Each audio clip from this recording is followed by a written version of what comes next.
فالج کے مریضوں کو فزیوتھراپی کا مشورہ کیوں دیا جاتا ہے؟ بیسکلی دیکھیں عامر بھائی، جب فالج ہوتا ہے تو پٹھوں کی، بازوؤں کی، ٹانگوں کی کمزوری ہو جاتی ہے،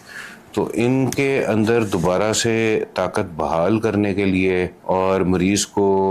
اپنے روزمرہ کے کام سیکھنے کے لیے، اپنے روزمرہ کے کام کرنے کی ایبلٹی دینے کے لیے اور معذوری کو کم کرنے کے لیے فزیو تھراپی بہت زیادہ اہم سٹیپ ہے تمام فالج کے مریضوں کو۔ سر، ہمارے ناظرین کو یہ بھی آپ بتاتے جائیں، فزیوتھراپی ہی ضروری ہے یا گھر پر ہی کچھ مریض سمجھتے ہیں کہ ہم ایکسرسائز یا واک وغیرہ کر لیں، اس میں کوئی فرق پڑتا ہے یا دونوں ہی فائدہ مند ثابت ہو سکتے ہیں؟ فزیو تھراپی ایک مکمل شعبہ ہے جس کے لیے لوگ سالوں سالوں کی ڈگریاں کرتے ہیں، پھر اس کے بعد وہ اسپیشلائز کرتے ہیں کسی ایک خاص بیماری کے اندر، جیسے فالج کے اسپیشل فزیو تھراپسٹ ہوتے ہیں، کارڈیو ویسکولر بیماریوں کے علیحدہ فزیو تھراپسٹ ہوتے ہیں۔ ظاہر سی بات ہے کہ جو اس بندے کا اتنی کام، محنت اور تجربہ ہے، اس کا تھوڑا فرق نہیں، بہت زیادہ فرق ہوگا ایک لے پرسن سے جو خود ہی اپنی طرف سے ایفرٹ کر کے، کوشش کر کے کر رہا ہو۔ ڈیفینیٹلی سپروائزڈ فزیو تھراپی ایک پراپر کوالیفائڈ فزیو تھراپسٹ کی مدد سے